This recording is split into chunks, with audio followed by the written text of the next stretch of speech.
Hello दोस्तों, नमस्कार। स्वागत है आपका अपने इस प्यारे से माइंड ओपन यूट्यूब चैनल में। आज हम देखेंगे मोस्ट इम्पोर्टेंट प्रश्न जीके जीएस के, जो कि आरआरबी ग्रुप डी के लिए मोस्ट इम्पोर्टेंट है। जो एग्ज़ाम्स आने वाले हैं और जो टाइम बचा है उतने दिनों में हम लोग कवर करने वाले हैं। अभी तक आपने चैनल से नहीं जुड़ा है तो चैनल से सब्सक्राइब करके चैनल से जुड़ जाइए। तो देखिए, आज हम हर प्रकार के क्वेश्चन करेंगे। पहले हम लोग करेंगे टॉप 25, स्क्रीन पर दिख रहा होगा। जियोग्राफी के एमसी प्रश्न देखेंगे। तो देखिए, पहला प्रश्न क्या दिया गया है यहाँ पर, अगर देखेंगे प्यारे दोस्तों, तो निम्नलिखित में से किस देश के साथ भारत की कोई सीमा नहीं है। पहले हम लोग जियोग्राफी के मतलब भूगोल के प्रश्न करेंगे, जो कि मोस्ट इम्पोर्टेंट, जो कि कहीं ना कहीं प्रीवियस ईयर में पूछे गए हैं। ठीक है, याद रखिएगा। तो भारत की कोई सीमा नहीं है, तो बताएंगे आपका ऑप्शन नंबर जो बी है राइट हो जाएगा, मंगोलिया।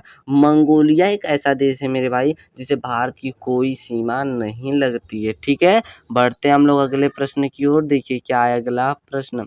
यहाँ पर देखेंगे, भारत के दक्षिणी बिंदु में स्थित है। मेरे भाई, अगर मैं बात करूँ भारत के दक्षिणी बिंदु में स्थित है, क्या स्थित है, तो ग्रेट निकोबर स्थित है। ऑप्शन नंबर डी बिल्कुल सही जवाब होगा, ग्रेट निकोबर स्थित। तो भारत के दक्षिण बिंदु में स्थित है, क्या स्थित है, ग्रेट निकोबर। आप कुछ ज़्यादा मत करिए, बस आप सुनिए ध्यान से। आप सुनेंगे तो आपको याद हो जाएगा बहुत अच्छे तरीके से, और आप एग्ज़ाम को फाइट कर सकते हो। बस आपको ध्यानपूर्वक सुनना है और याददाश्त मतलब इतना तेज़ बनाना है कि आपको याद रहे। ठीक है, बार-बार अब याद कैसे होगा, बार-बार अगर आप प्रैक्टिस करके बार-बार रीडिंग करेंगे तो आपको याद रहेगा। ठीक है मेरे प्यारे दोस्तों, तो देखिए तीसरा प्रश्न क्या है। निम्नलिखित भारतीय राज्यों में से कहाँ न्यूनतम कुल वन क्षेत्र है। तो बात करें हरियाणा की, तो हरियाणा में कुल न्यूनतम क्षेत्र है, याद रखिएगा। बढ़ते हैं हम लोग अगले प्रश्न की ओर। देखिए क्या है अगला प्रश्न। किस केंद्र शासित प्रदेश की साक्षरता दर सबसे अधिक है। तो बात करें लक्षद्वीप की, किसकी, लक्षद्वीप की। तो इसका जो साक्षरता दर है सबसे अधिक है। ठीक है प्यारे दोस्तों, बढ़ते हैं हम लोग अगले प्रश्न की ओर। देखिए क्या है पांचवा प्रश्न। देखेंगे कर्क रेखा के मध्य से गुजरता है, मतलब कर्क रेखा जो होता है किस राज्य से गुजरता है, तो गुजरात के मध्य से गुजरता है, याद रखिएगा। ऑप्शन नंबर बी बिल्कुल सही हो जाएगा।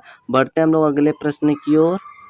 देखिए अगला प्रश्न क्या दिया गया है। यहाँ पर देखेंगे छठवां प्रश्न, दमन और दीव को क्या अलग करता है। तो मेरे भाई, दमन और दीव की बात करें तो खंभात की खाड़ी क्या करता है, अलग करता है। ठीक है, बढ़ते हैं हम लोग अगले प्रश्न की ओर। देखिए क्या है अगला प्रश्न, आपको दिख रहा होगा यहाँ पर। बांग्लादेश में गंगा किस नाम से जानी जाती है, मोस्ट इम्पोर्टेंट है, याद कर लीजिएगा, एकदम याद कर लीजिए, दिमाग में रख लीजिएगा।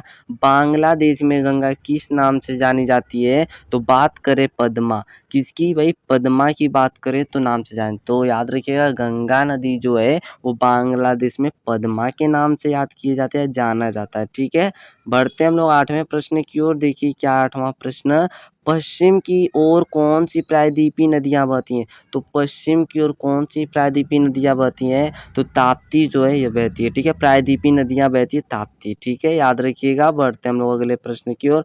देखिए क्या है अगला प्रश्न। यहाँ पर देखेंगे, नदी बेसिन जिसे भारत का रूर कहा जाता है, भाई किसे कहा जाता है, तो दामोदर को भारत का क्या कहा जाता है, रूर कहा जाता है। ठीक है, याद रखिएगा, मोस्ट इम्पोर्टेंट है, भारत का रूर दामोदर को कहा जाता है। ठीक है प्यारे दोस्तों, बढ़ते हम लोग अगले प्रश्न की ओर। देखिए क्या है दसवां प्रश्न, प्रायद्वीपी भारत की सबसे लंबी नदी है। प्रायद्वीपी भारत की सबसे लंबी नदी, मतलब जो प्रायद्वीप होता है उसमें सबसे लंबी नदी कौन सी है भारत की, तो गोदावरी की बात करें, किसकी, गोदावरी की। तो प्रायद्वीपी भारत की सबसे लंबी नदी है। ठीक है, भारत की सबसे लंबी नदी नहीं पूछा गया है, प्रायद्वीपी भारत की पूछा गया, इस बात को ध्यान में रखते हुए कीजिएगा आंसर। ठीक है, बढ़ते हम लोग अगले प्रश्न की ओर। देखिए क्या है 11वां प्रश्न। 11वां प्रश्न की बात करें तो किस राज्य में जोग फॉल्स स्थित है। तो जोग फॉल्स की बात करें तो कर्नाटक में, किसमें है मेरे भाई, कर्नाटक राज्य में स्थित है। ठीक है, याद रखिएगा। बढ़ते हम लोग अगले प्रश्न की ओर। देखिए क्या है अगला प्रश्न। देखिए यहाँ पर कोकण तट के बीच फैला है, किसके बीच फैला है मेरे भाई, तो याद करिए गोवा और कोचीन के बीच फैला। कोकण तट जो है गोवा और कोचीन के बीच फैला हुआ है। ठीक है, याद रखिएगा, मोस्ट इम्पोर्टेंट प्रश्न था। अब देखिए अगला प्रश्न। देखिए क्या है, भारत के पूर्वी तट के रूप में जाना जाता है, तो भारत का जो पूर्वी तट होता है उसे किसके रूप में जाना जाता है, तो याद रखिएगा कोरोमंडल तट के। Option number C will be the correct answer. मेरे प्यारे दोस्तों, अगर आपको वीडियो पसंद आ रहा हो तो वीडियो को लाइक कर दीजिए और अधिक से अधिक शेयर करिए। और अभी तक आप चैनल से नहीं जुड़े हैं, आप वीडियो सिर्फ देख रहे हैं, चैनल से भी नहीं जुड़े, तो चैनल को सब्सक्राइब कर चैनल से जुड़ जाइए। बढ़ते हैं हम लोग अब अगले प्रश्न की ओर। देखिए क्या है अगला प्रश्न है, यहाँ पर बात करें तो 9 डिग्री चैनल अलग करता है। मोस्ट इंपॉर्टेंट है मेरे भाई, बहुत बार पूछा गया है। तो 9 डिग्री चैनल अलग करता है किसको, तो याद रखिएगा लक्षद्वीप और मिनिकॉय को। लक्षद्वीप और मिनिकॉय को क्या करता है, अलग करता है। कौन, 9 डिग्री चैनल। ठीक है, बढ़ते हैं हम लोग अगले प्रश्न की ओर। देखिए क्या है अगला प्रश्न, निम्नलिखित राज्यों में से कौन सा बांग्लादेश के साथ सीमा नहीं बनाता है। तो बात करें मणिपुर की, तो मणिपुर जो बांग्लादेश के साथ सीमा नहीं बनाता है मेरे प्यारे दोस्तों। बढ़ते हम लोग अगले प्रश्न की ओर। देखिए अगला प्रश्न क्या दिया गया है, विश्व की सर्वाधिक लंबी पर्वत श्रृंखलाएं। तो विश्व की जो सर्वाधिक लंबी पर्वत श्रृंखला की बात करो तो एंडीज है। कौन सी है मेरे भाई, एंडीज है, याद रखिएगा। बढ़ते हम लोग अगले प्रश्न की ओर। देखिए क्या है अगला प्रश्न, यहाँ देखिए संसार की छत किसे कहा जाता है, मोस्ट इंपोर्टेंट है, याद रखिएगा। स्टार बना लीजिए, याद रखिएगा मेरे भाई। संसार की छत की बात करें तो पामीर को कहा जाता है, कई बार ग्रुप डी में पूछा गया क्वेश्चन है। तो संसार की छत पामीर को कहा जाता है, याद रखिएगा। बढ़ते हम लोग अगले प्रश्न की ओर। देखिए क्या है 18वां प्रश्न, सियाचिन ग्लेशियर पर विवाद किसके बीच हुआ था। तो सियाचिन ग्लेशियर पर विवाद किसके बीच हुआ था, तो याद रखिएगा भारत और पाकिस्तान के बीच हुआ था सियाचिन ग्लेशियर पर विवाद। ठीक है मेरे प्यारे दोस्तों, बढ़ते हम लोग अगले प्रश्न की ओर। देखिए अगला प्रश्न क्या दिया गया है, सर क्रीक कहाँ स्थित है। तो सर क्रीक की बात करें मेरे भाई तो गुजरात के साथ लगी भारत पाकिस्तान की सीमा पर स्थित है। सर क्रीक कहाँ स्थित है, तो गुजरात के साथ लगी भारत और पाक सीमा पर स्थित है, याद रखिएगा। मोस्ट इंपोर्टेंट प्रश्न है। बढ़ते हैं हम लोग 20वें प्रश्न की ओर। देखिए क्या है, भारतीय मरुस्थल को क्या कहते हैं। तो भारतीय मरुस्थल को बहुत अच्छे से आपको पता होगा, थार कहते हैं। ठीक है, याद रखिएगा क्या कहते हैं प्यारे दोस्तों, थार कहते हैं। तो अब दोस्तों अब हम लोग करने वाले हैं टॉप 25 हिस्टोरी एमसीक्यू, मतलब जो इतिहास के प्रश्न हैं उनको करने वाले हैं, मोस्ट इंपॉर्टेंट। ठीक है, तो देखिएगा ध्यानपूर्वक, अब इसको भी स्टार्ट करते हैं, जो कि प्रीवियस ईयर में कहीं ना कहीं पूछे गए हैं ग्रुप डी में। ठीक है, तो इसको देखिए क्या करेंगे, पहला क्वेश्चन क्या, मतलब 21वां क्वेश्चन है, बुद्ध ने अपना प्रथम धर्म संदेश कहाँ पर दिया था। तो याद रखिए सारनाथ में, सबको पता भी होगा और पता होना भी चाहिए। ठीक है, बढ़ते हम लोग अगले प्रश्न की ओर। देखिए क्या है अगला प्रश्न, निम्नलिखित में से प्राचीनतम राजवंश कौन सा है। तो बहुत अच्छे से याद कर लीजिएगा, मौर्य वंश।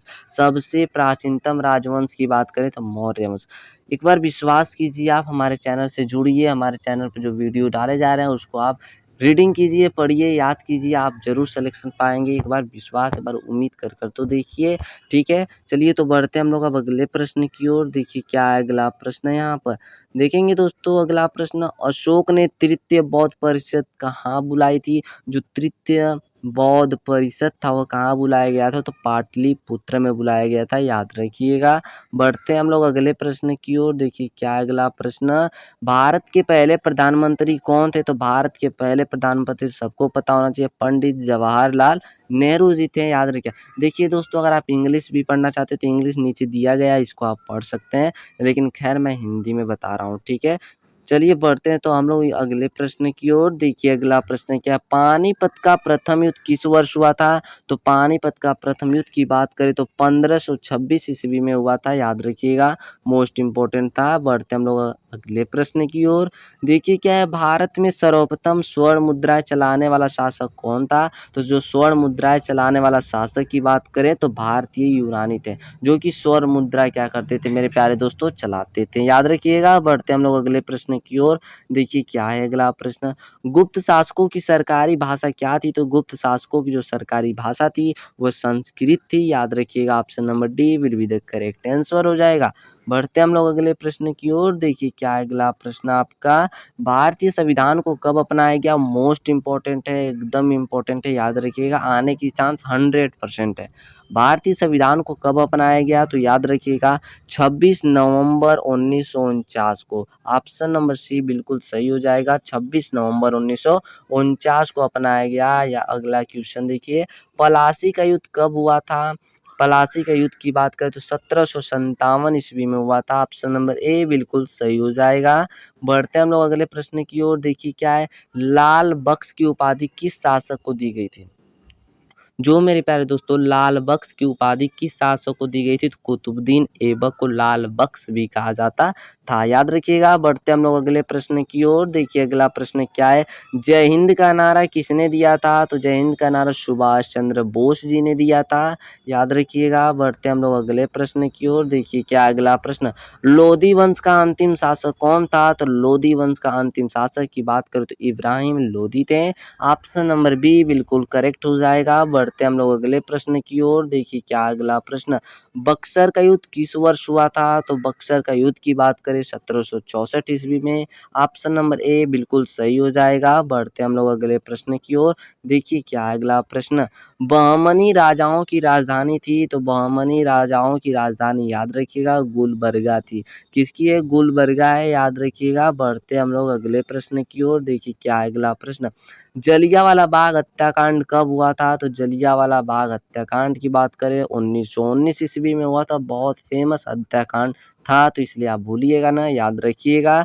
बढ़ते हम लोग अगले प्रश्न की ओर। देखिए क्या अगला प्रश्न, दिल्ली सल्तनत का अंतिम वंश क्या था? तो अंतिम वंश की बात करें तो लोधी वंश था दिल्ली सल्तनत की, ठीक है। बढ़ते हम लोग अगले प्रश्न की ओर। देखिए क्या अगला प्रश्न, दक्षिण विजय करने का मिशन अलाउद्दीन खिलजी ने किसे सौंपा था? तो याद रखिएगा मलिक काफूर को, मलिक काफूर को सौंपा था, ठीक है। बढ़ते हम लोग अगले प्रश्न की ओर। देखिए क्या 38वां प्रश्न, गांधी जी ने दांडी यात्रा कब शुरू की थी? तो याद रखिएगा 12 मार्च 1930 को गांधी जी ने दांडी यात्रा शुरू की थी। बढ़ते हम लोग अगले प्रश्न की ओर। देखिए क्या अगला प्रश्न, तालीकोटा का युद्ध कब हुआ था? तालीकोटा की बात करें 1565 ईस्वी में हुआ था। ऑप्शन नंबर ए बिल्कुल सही हो जाएगा। बढ़ते हम लोग अगले प्रश्न की ओर। देखिए क्या अगला प्रश्न यहाँ पर देखेंगे 40वां प्रश्न, नूरजहां का मूल नाम क्या था? तो नूरजहां का मूल नाम बताएं तो मेहरुनिसा था, मेहरुनिसा, याद रखिएगा। ऑप्शन नंबर सी बिल्कुल सही हो जाएगा। बढ़ते हम लोग अब अगले प्रश्न की ओर। देखिए क्या अगला प्रश्न देखेंगे 41वां प्रश्न यहाँ पर मेरे प्यारे दोस्तों, शाहजहां ने निम्नलिखित में से किस शहर में मोती मस्जिद बनवाई थी? तो आगरा में मोती मस्जिद बनवाई गई थी, याद रखिएगा। बढ़ते हम लोग अगले प्रश्न की ओर। देखिए क्या है, हल्दी घाटी का युद्ध कब हुआ था? तो हल्दी घाटी की बात करें 1576 ईस्वी में। ऑप्शन नंबर ए बिल्कुल सही हो जाएगा। बढ़ते हम लोग अगले प्रश्न की ओर। देखिए क्या अगला प्रश्न, स्वतंत्र भारत के अंतिम गवर्नर जनरल कौन थे? बहुत बार पूछा गया है, तो याद रखिएगा श्री राजगोपालाचारी थे। ऑप्शन नंबर बी बिल्कुल सही हो जाएगा। बढ़ते हम लोग अगले प्रश्न की ओर। देखिए क्या है, शेर शाह सूरी के उत्तराधिकारी का क्या नाम था? तो शेर शाह सूरी के उत्तराधिकारी की बात करें तो इस्लाम शाह सूरी था। ऑप्शन नंबर सी बिल्कुल सही हो जाएगा। बढ़ते हम लोग अगले प्रश्न की ओर। देखिए क्या है, 45वां प्रश्न, खानवा का युद्ध किस वर्ष हुआ था? तो याद रखिएगा 1527 ईस्वी में खानवा का युद्ध हुआ था। मोस्ट इंपॉर्टेंट प्रश्न है मेरे प्यारे दोस्तों। बढ़ते हैं अगले प्रश्न की ओर। देखिए पूर्ण स्वराज की घोषणा किस कांग्रेस नेता ने की थी? तो जवाहरलाल नेहरू ने की थी। ऑप्शन नंबर सी बिल्कुल सही हो जाएगा। बढ़ते हैं हम लोग अगले प्रश्न की ओर। देखिए क्या, वांडीवास का युद्ध किस वर्ष हुआ था? तो वांडीवास का युद्ध की बात करें तो 1760 ईस्वी में पूछा गया क्वेश्चन है और पूछा जाएगा भी, याद रखिएगा। बढ़ते हम लोग अब अगले प्रश्न की ओर। देखिए अब क्या है, टॉप 25 पॉलिटी एमसीक्यू। आज के लिए इतना ही। हम लोग फिर अब नेक्स्ट वीडियो में आपके लिए लाएंगे फिर 25 एमसीक्यू, जो कि अगले वीडियो में आया, ठीक है। अगर आपको वीडियो पसंद आई हो मेरे प्यारे दोस्तों तो लाइक कीजिए, चैनल को सब्सक्राइब कीजिए और अपने दोस्तों में भी शेयर कीजिए। धन्यवाद, मिलते हैं फिर हम नेक्स्ट वीडियो में इसी उम्मीद के साथ।